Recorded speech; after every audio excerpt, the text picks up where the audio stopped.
Is the Occupy movement really the far-left Tea Party, or is it as different as their idea of the Constitution and the actual Constitution? Hi, I'm Shawn Akers, Vice President for Middle Eastern Affairs with Liberty Counsel, and joining me again today in studio is Ron Miller, the author of the book Sellout, Musings from Uncle Tom's Porch, and a very avid social and political commentator. Thanks again for being with us, Ron. Thanks for having me. I'd like to continue our discussion that we started yesterday with this comparison that's being made with the Occupy movement and the Tea Party movement. Some of the things that we covered yesterday were some of the obvious facial differences that we've never seen any of our Tea Party cohorts running around acting like true revolutionaries, blocking businesses, blocking roads, saying ugly things, doing ugly things, and harassing school children on their way to kindergarten class. So we see some of those differences, but what I'd really like to focus on a little more today are some of the foundations behind this movement and whose ideologies are really making it in to the Occupy movement. Yesterday, we talked about the fact that Jim Wallace, who is a religious advisor to the president, has opened his church doors to the Occupy movement, that Saul Alinsky's teachings run through the Occupy movement as a obvious philosophical driving force, that Bill Ayers, who hosted the announcement of Barack Obama's run in Chicago, is one of the teachers of the movement, and we've got a few more to add to it. One that I'll mention that came out very recently is ACORN. Yet again, another tie to this administration and the Occupy movement.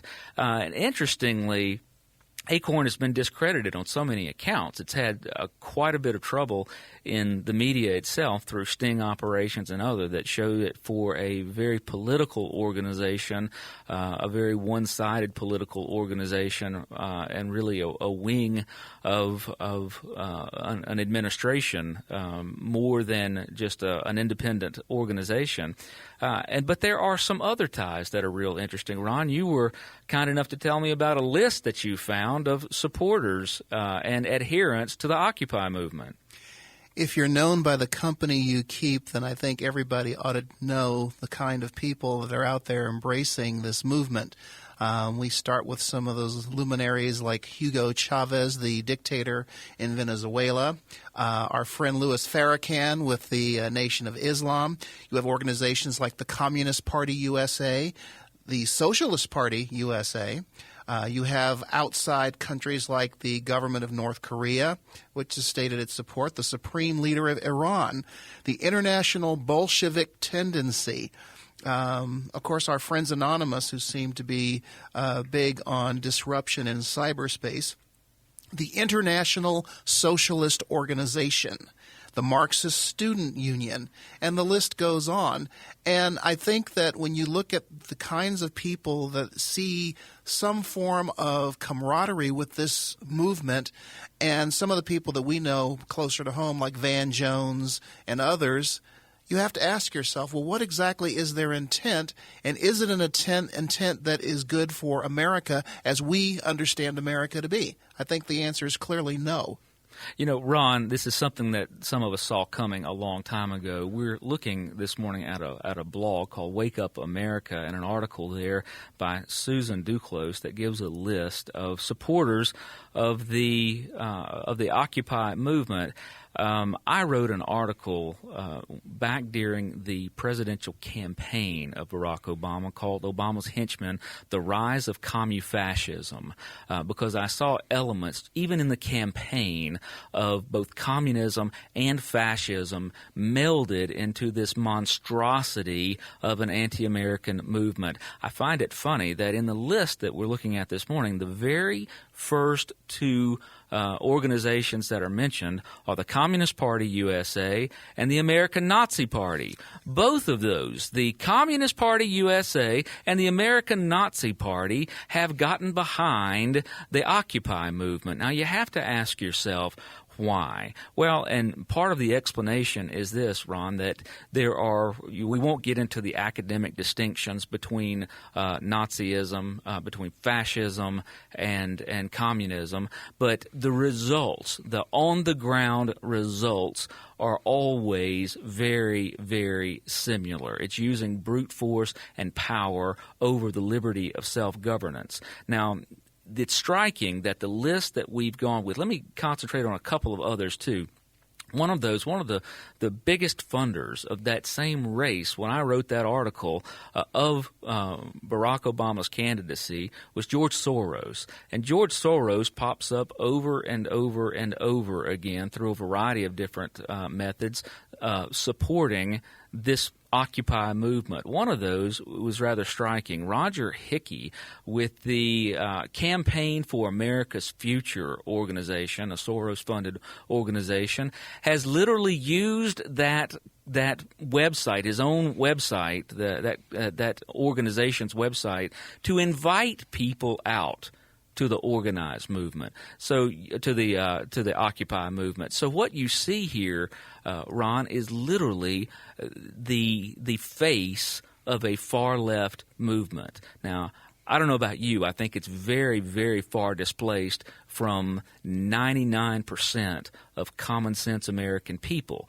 How many of just ordinary American people? I'll tell you what the ordinary American people are concerned about, Ron. They're concerned about how they're going to put their children through college. They're concerned about how they're going to keep a good-paying job. They're concerned about how we're going to continue to be able to serve the God that we have traditionally served in this nation openly. They are not leftist radicals that are burning cars and threatening Molotov cocktails in department stores. And the sad thing about it is, as you read more and more about the accounts of their protests, a lot of these same people who are just looking to make a living and build a life on a day-to-day basis are being hurt by the Occupy movement. The people that they claim to represent, they're being barred from getting to their places of work. They're having their children harassed as they go about their daily business of getting an education.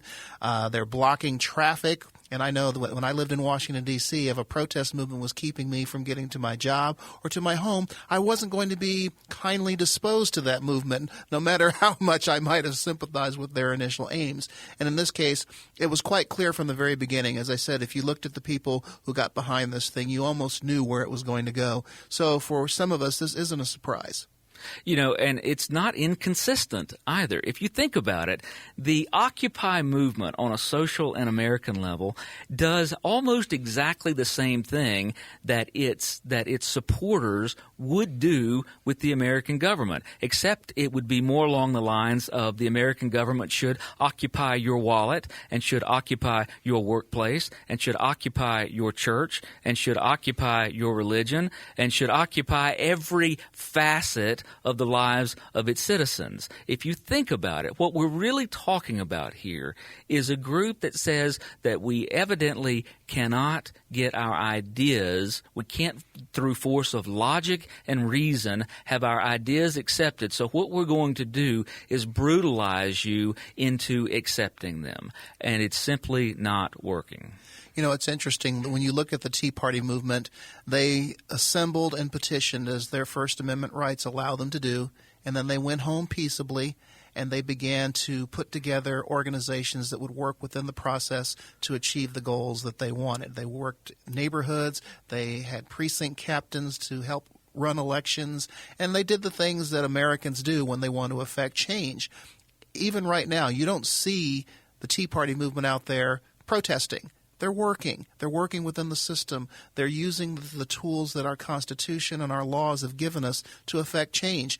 And I dare say that when this Occupy movement is cleared out because it's winter and it's cold and they all want to get back to their homes and their iPods and their flat-screen TVs, they're going to probably not be very active in the political process because they've expressed a disdain for it, and they're not going to get the change they want. It's interesting when they talk about Occupy Wall Street, which was the initial thought about this. Wall Street has actually benefited under this administration. They've made more money, and Obama is getting more money from them than all the Republican candidates combined. Yet these people don't take the time to realize that this is collusion. It's collusion at its finest. Well, if you would like to take part in leading the United States, you can do that by joining with Liberty Counsel. Please visit us on the web at www.lc.org. That's www.lc.org.